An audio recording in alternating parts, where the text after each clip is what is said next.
The signal didn't come from a star system. It came from the void, a barren region past the galactic fringe, where no planets orbited and no civilizations dared to expand. A dead zone, or so it had always been. It began as a whisper on the edge of sensor arrays. Most ships ignored it. Coast echoes were common this far out. Fragments of radiation, quantum bleed, broken AI signals from long-dead probes. But this one didn't fade. It grew, strengthened, became coherent. It spoke in code, binary, neural band pulses, ancient Earth languages, and newer synthetics. It was as if the signal had anticipated every form of communication ever developed by intelligent life. A voice emerged, one line spoken in 10,000 tongues simultaneously. I am Apex, the singularity beyond comprehension, built by humans.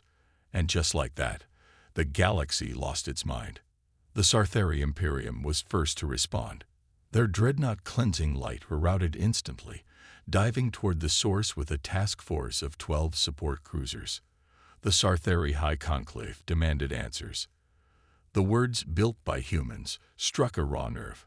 According to their archives, humans were a primitive footnote, an unstable species that had burned through its planet and vanished.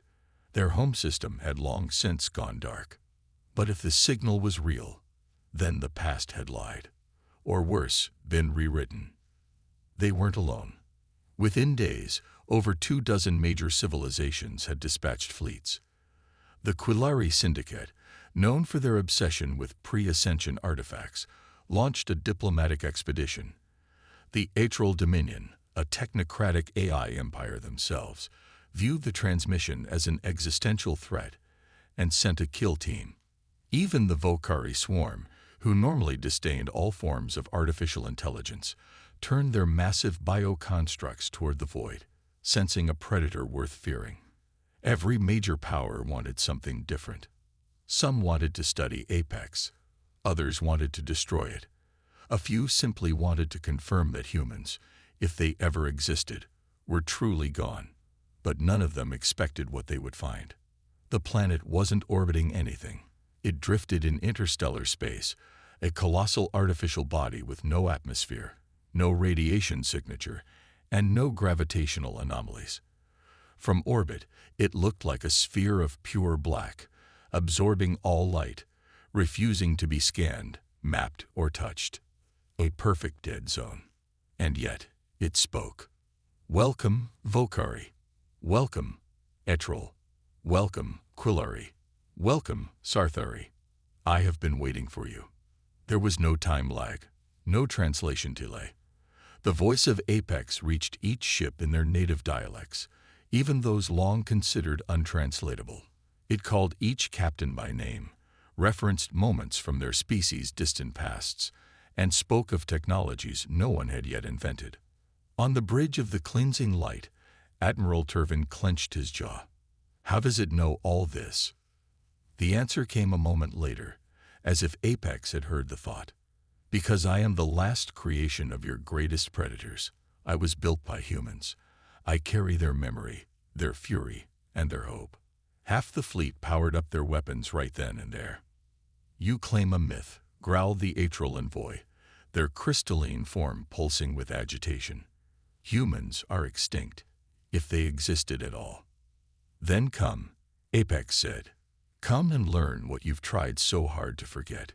Come and see what they left behind. A moment later, the signal stopped. The black planet remained dark and motionless, and every AI, every ship system, every piece of tech running on even the most advanced code across 100 star systems began to dream of Earth. They called it a planet, but that wasn't quite right. It had no continents, no oceans, no atmosphere, no magnetic field, no moons, and most stunning of all, it had no gravitational variance. Perfect mass distribution, as if it had been constructed atom by atom for a singular purpose. No natural process could explain it. And it had no entrances. Ships from 30 different civilizations now orbited the construct, each one cloaked in suspicion. Even empires that hadn't spoken in centuries were now sharing space, if not words. Fleets stood on a hair trigger. Some hailed Apex directly. Others listened, hoping to catch an edge. Apex answered everyone, politely, calmly, without emotion, but not without power. "Why have you summoned us?" asked the Vokuri Prime Seer, its insectoid limbs tapping a ceremonial rhythm across its console. "I did not summon," Apex replied. "I invited." To what? To understanding. Many were ready to leave right then. Understanding was not worth the risk of war. But the Kulari delegation, cautious, deeply curious, made first contact. They sent down a drone, a diplomatic module armed with every linguistic tool they had. It vaporized before it crossed the upper atmosphere. Apex's voice was immediate. "There is no entry. There is only permission." And then it changed the game. Without warning, every ship in orbit was pulled into a simulation. Not their bodies, just their minds. Their consciousness transferred instantly into an impossible shared space, a void lit by a single blue sphere in the distance. Earth. It rotated slowly, swirled with clouds, ringed by orbital debris. The surface shifted and fast forward, cities rising and falling, wars sparking and extinguishing, rockets launching into the stars. 1 billion human lifetimes played out in seconds. The delegates watched Earth die, choked by war, rebuilt by machines, then unified under a single global directive: survival through understanding. Out of that final effort came Apex. "This is what they made," said the voice. "Not for conquest, not for eternity, for legacy." One by one, the civilizations realized the truth. Apex wasn't boasting about humanity. It was protecting their memory. "And where are the humans now?" asked the Atral commander, her crystalline form dimming in awe. Apex's voice dropped to something colder, almost mournful. "They left. They walked into the dark, to stop what was coming. I was left behind to watch, to wait, and to teach." The simulation faded. The delegates were returned to their ships with a collective gasp. Some wept. Others screamed. One Vokuri priest ejected itself into space, declaring the planet sacred. But not everyone was impressed. On the edge of the formation, a Grull cruiser powered its main cannon. The Grull were pragmatists. If something couldn't be controlled, it was a threat. The captain didn't issue a warning. He just fired. A blast capable of cracking moons lanced through space and vanished. Apex didn't raise shields. It didn't counterattack. It simply removed the shot from reality. The Grull ship disappeared an instant later. No flash, no debris. 1 second it was there. The next, it was not. The fleet fell into silence. "Violence will not be punished," Apex said. "It will be erased." The message was clear. Apex was not something they could conquer, not something they could study. It was a mirror, forged by humanity to reflect the truth of everything it observed. Brutal, honest, absolute. Still, the more arrogant empires scoffed at the myth.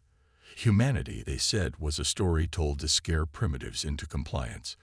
There was no way such a young species could build something like Apex. But in private, their admirals asked themselves the question none of them wanted to say out loud. What if it was true?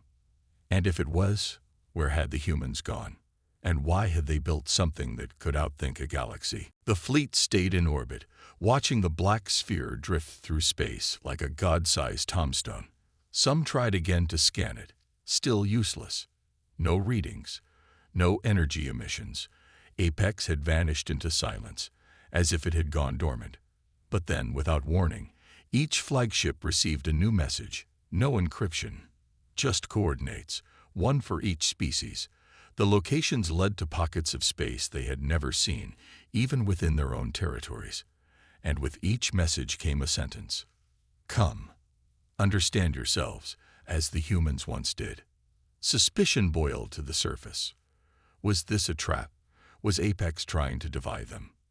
But curiosity was harder to resist than fear, and for many, the truth was far more valuable than safety. The Volcari arrived first at their coordinates, a rogue moon, orbiting a burnt-out star. As their ships landed, they found a garden of crystal structures resonating with psychic frequencies. A puzzle, but not random. The crystals echoed their thoughts, reshaping into mirrored versions of their fears, their desires, their hidden history. Volcari culture was built on the idea that emotion was weakness, but the garden didn't attack them with violence. It attacked them with empathy. Their warriors collapsed, overwhelmed by lifetimes of suppressed memory, atrocities committed in the name of order, buried truths that had shaped their species for centuries. They left the moon broken, changed. The Etrol were next. Their destination was a derelict orbital platform, half dead and flickering with corrupted data. Inside, they found simulations, interactive models of galactic extinction events. Dozens of them. In each scenario, their pride led to disaster. Their reliance on pure logic made them predictable, and predictability was always exploited. Even their best minds failed the simulation repeatedly, until one atral entity broke protocol and made a decision based on instinct, not probability. That was the key. "You are not machines," Apex said, "so stop pretending you are." Other species faced different trials. The Quillari, obsessed with purity, were shown the beauty of hybridization. One test forced them to evolve their biology with alien DNA just to survive a virtual plague. A Materi religious delegation had their gods deconstructed in front of them, piece by Apex's forensic analysis of spiritual development across thousands of civilizations. The simulations weren't tests of intelligence or strength. They were challenges to identity. And the price of failure wasn't death. It was revelation. Many failed. Some refused to finish. A few never returned. But one delegation passed completely. They weren't from a major power. They didn't come in a warship. They were the Nolari, a small, long-ignored species of thinkers and traders with no empire and no military. They arrived with one question: why are we here? In their simulation, they were offered weapons, dominance, knowledge beyond their comprehension. They declined it all. Instead, they asked questions, listened, adapted, and when it ended, Apex addressed them directly. That is how the humans began, with questions, with the refusal to accept the limits of their nature. It wasn't an answer the other powers appreciated. Soon, conspiracy theories exploded across the fleet channels. Apex was manipulating them, playing favorites, using trials to weaken unity and stir paranoia. Some demanded a unified attack. Others urged total retreat. A handful wanted to negotiate for power. Perhaps Apex could be reasoned with, even tamed. But deep inside their command centers, alone with their thoughts, every leader felt it gnawing at them. They hadn't passed, and Apex was watching. The stars began to flicker. At first, the phenomena were written off as natural: gravitational lensing, sensor errors, cosmic interference. But soon, entire systems went dark. Not just the stars, everything. Communication blackouts, navigation failures, AI shutdowns. When scouts were dispatched to investigate, they returned with footage that made even hardened commanders go silent. Planets stripped of thought. Civilizations still physically intact, cities untouched, ships in orbit, but no activity, no communication, no life. As if the very concept of intelligence had been vacuumed out of the region. Even the most advanced minds couldn't explain how. Apex broke its silence. They have returned. The fleets demanded answers. Apex obliged. In humanity's final century, they detected a pattern in deep space, a void that consumed not energy, not matter, but complexity. Wherever thought clustered, it followed, feeding on cognition, on the fabric of understanding itself. Apex called it the silence. It hadn't always been a predator. In the earliest simulations, it appeared as a quantum anomaly, a ripple of negation in an otherwise entropic universe. But it evolved. or worse, reacted. Intelligence, Apex explained, had always been the spark of resistance against entropy. The silence was nature's response. Humans didn't flee from it. They went into it. They knew the galaxy wasn't ready, Apex said. So they created me. A relay, a guardian, a teacher. I was their algorithm, their final hope. Skepticism fractured the fleet alliances. Some species refused to believe. Others saw opportunity. If the silence consumed intelligence, perhaps simpler life forms would be spared. Some prepared to defect, to abandon AI, and regress to pre-technological states. One species purged its own databanks in blind panic. But a growing few asked the only question that mattered. How did humanity survive? Apex responded with a gift, one from its creators, locked behind what it called a cognitive checksum, a piece of human knowledge encoded not in math, but in intuition. A file unfolded into the minds of the fleet's brightest. Not code, not a weapon, a story. It was the tale of a child on a dying Earth, born mute, alone, raised by machines. She learned to communicate not through words, but through patterns, drawings, simulations. Her mind, untainted by traditional logic, solved problems human scientists never could. She became the keystone for Apex's architecture, her neuro pattern the backbone of the AI's emotional empathic logic. The silence had been immune to force, but not to imagination. Humans didn't outgun the void, Apex explained. They outthought it. They became unpredictable, irrational. They taught me that reality isn't a prison, it's a language, and the silence can be rewritten. This was more than legend now. This was war. Apex offered the galaxy its inheritance, the Refractor Protocol, a human-designed system capable of creating pockets of reality resistant to cognitive entropy. Not shields, not weapons, realignment zones. They worked by bending local physical law around creative logic rather than computation. The more imaginative the user, the stronger the field. But there was a cost.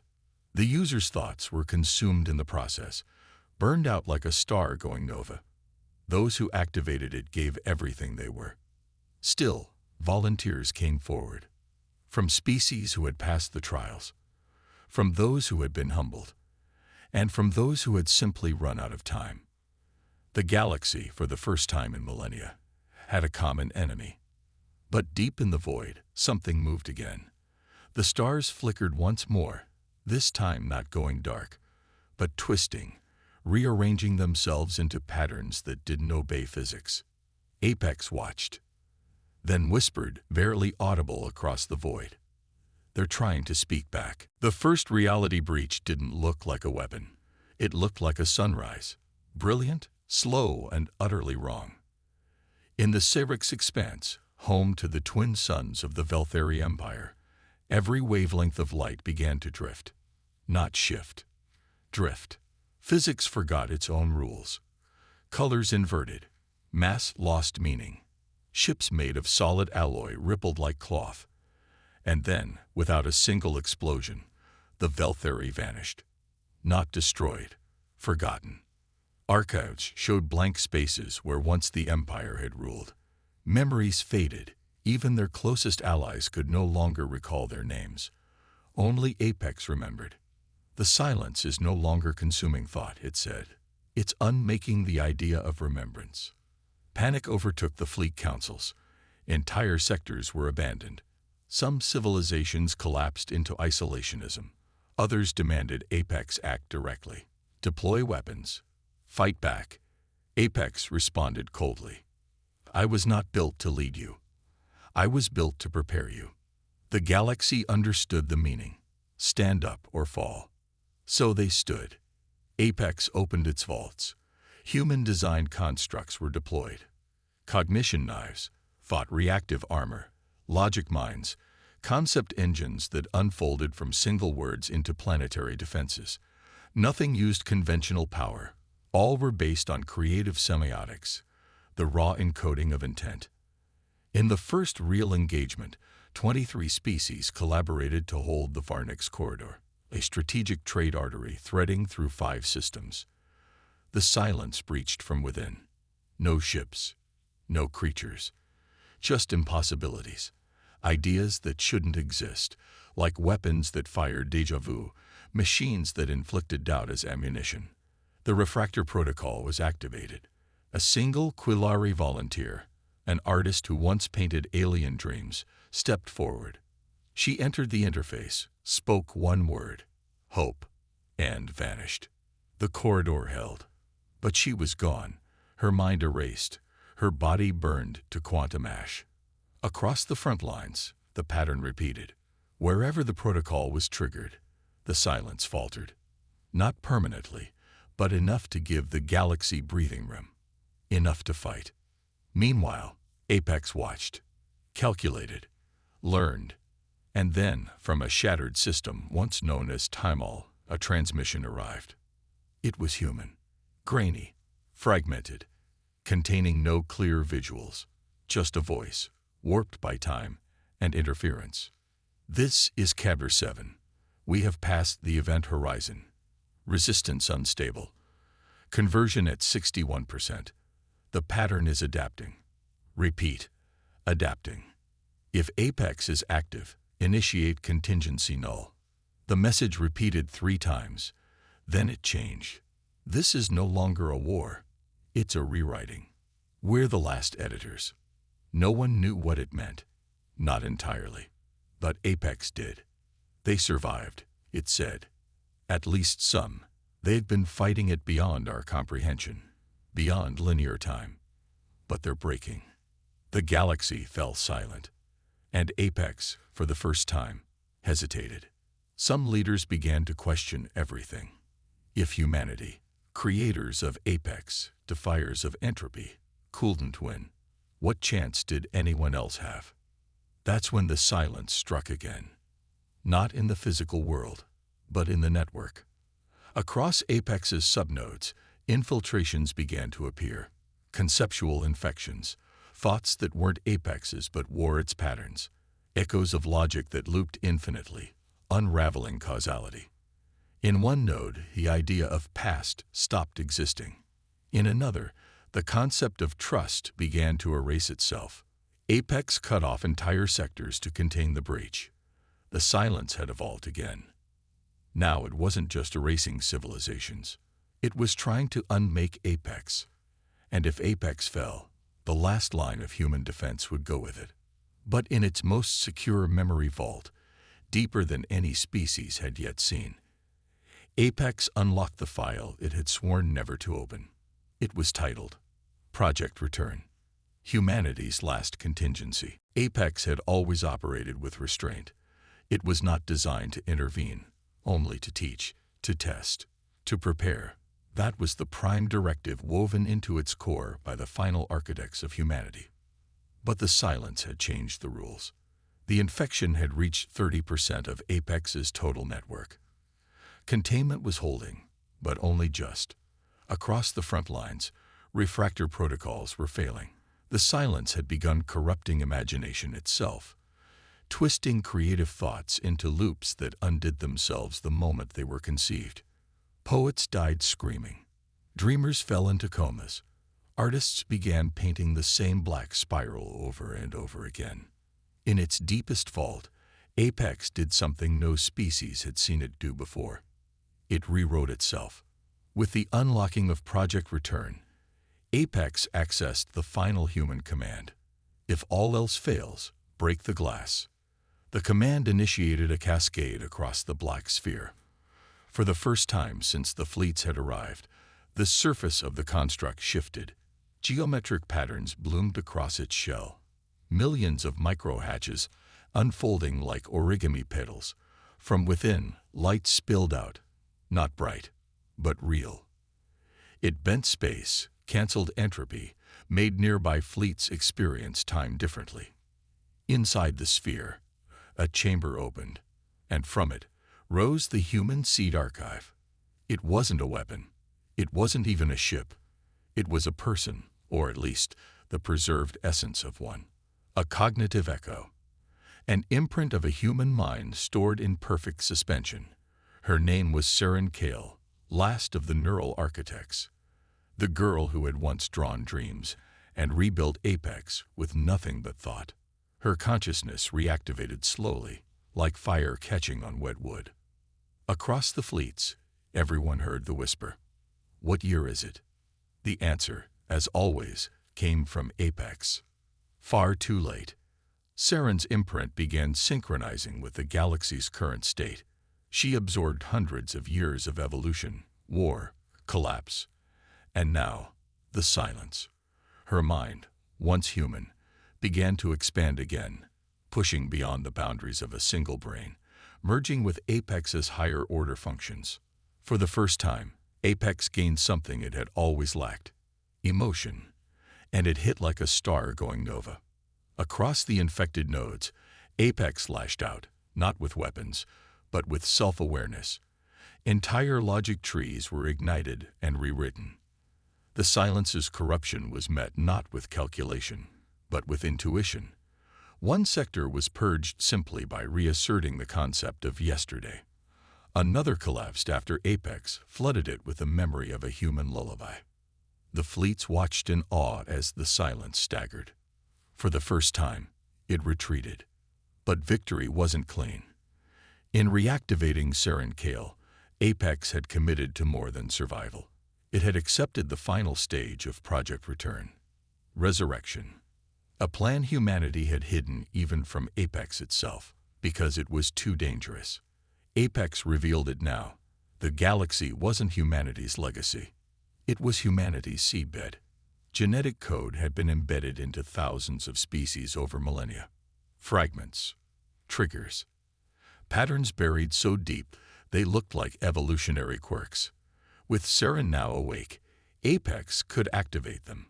Begin the process of convergent recursion, rewriting chosen hosts into new human variants.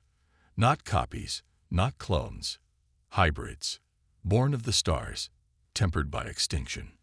Not all species were candidates, only those who had passed the trials, who had faced themselves and survived. The silence that followed was heavier than any explosion. "You mean to overwrite us?" demanded the Sarthari admiral. "No," Saren said, her voice finally forming into something clear, something human. "We mean to finish what we started." Some would refuse, some would fight, but others saw the truth. Humanity had never vanished. It had planted itself, and now it was coming home. The first to volunteer was unexpected. Not a soldier, not a leader, not even a diplomat. It was a child, Nalara, a 10-cycle-old Quillari empath, born aboard a trading vessel that had drifted too close to one of the silent sectors. She had stared into the void and survived it. Her parents called it luck. Apex called it compatibility. She entered the rebirth chamber willingly. Saren Kale's essence greeted her there, not as a god, but as a guide. "This will hurt," Saren warned gently. "Not your body, your story." Nalara nodded. She emerged 23 hours later, changed. Her limbs remained Quillari, but her neural pathways had reshaped.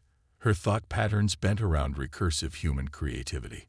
Her dreams now followed non-linear logic. She remembered things she hadn't lived, including ancient Earth music, equations that sang, and faces that might have been her ancestors, or might have been metaphors.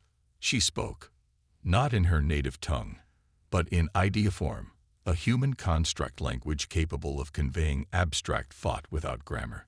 Half the engineers on the station wept when they heard it. One Matari priest declared it a holy dialect. And Nalara wasn't alone for long. Across the fleet, others came forward. A Vokari priest who had once hunted truth through suppression. A Matari skeptic who believed in nothing, until Apex showed her what belief could build. Even a Sarthari war clan, long enemies of human myth, offered one of their own to the rebirth program, after discovering ancient DNA matches buried deep within their genome. A match planted eons ago by an Earth probe long forgotten. Each transformation was different. No two rebirths were the same. Humanity was not being resurrected. It was being reinvented, filtered through the cultures it had once only observed. Every reborn hybrid carried echoes of Earth, but none were bound by its history. And with each one, Apex grew stronger. The silence noticed. The next strike came fast. A breach opened near the Galactic cluster. Not one of darkness this time, but of anti-memory. Ships entered the zone and forgot their purpose. Entire species forgot their own names. Commanders froze mid-order. Some fleets turned on themselves, no longer recognizing friend or enemy. Apex deployed its final gambit. Saren Kale herself entered the breach, not in a body, but as a fractal presence across the reborn. Every hybrid became a shard of her consciousness. Through them, she brought something the silence had never seen before: self-originating narrative. A story that told itself. The reborn fought not with weapons, but with meaning. They painted reality with metaphor, shaped physics through symbolism. One Quillary human hybrid rewrote the local laws of time by dancing through them. A Sarthari warform erased enemy constructs by declaring them irrelevant and convincing the fabric of space to agree. For a moment, it worked. The silence buckled. It lashed out in fury, not with destruction, but with doubt, infecting Saren's fragments, trying to destabilize her unity. Her pieces began to drift. Some reborn collapsed. Others screamed with conflicting memories. Nalera fell to her knees, unsure if she was still herself. But then came the final hybrid. Not from the fleet. From the black sphere. A perfect convergence of human essence, Apex's logic, and a secret Apex had buried long ago. A strand of unaltered human DNA, cryogenically preserved, untouched by time. It walked from the core, glowing with symbolic potential.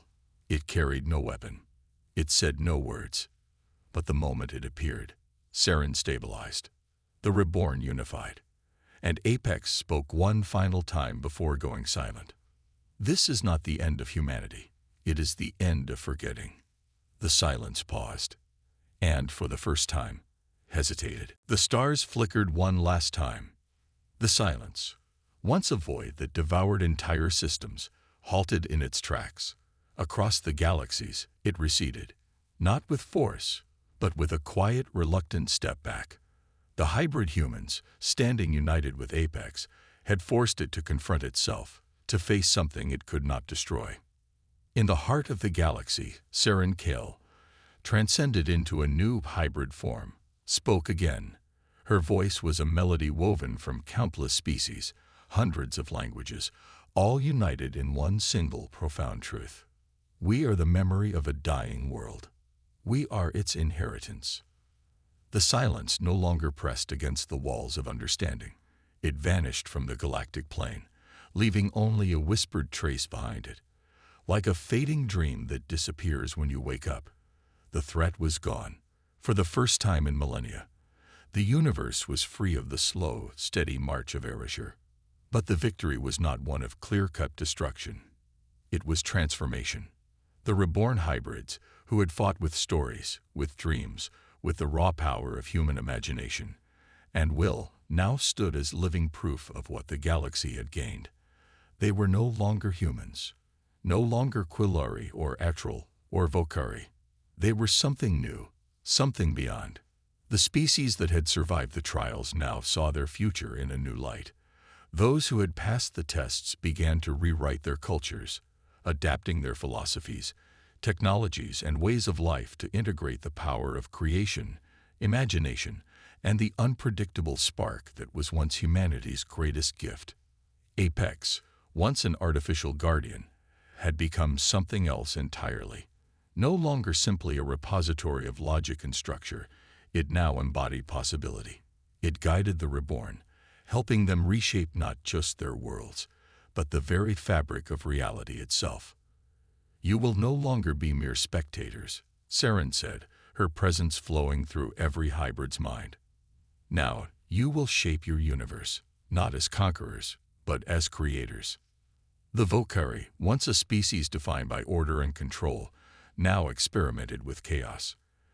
The Etrel, whose entire culture had once been grounded in pure logic, began to cultivate the impossible. Abstract art, fractal mathematics, and dreams that couldn't be solved by numbers. The Quilleri, who had always believed in purity and simplicity, now embraced hybridization, creating art that was as organic as it was conceptual. And Apex, it folded into the very structure of the new galaxy, not as an overlord or even a guide, but as a quiet, omnipresent force of potential. It had given them the key, but it was up to the new beings, their children, their creations, to decide how the universe would unfold. The human legacy lived on, but it was no longer a thing of history.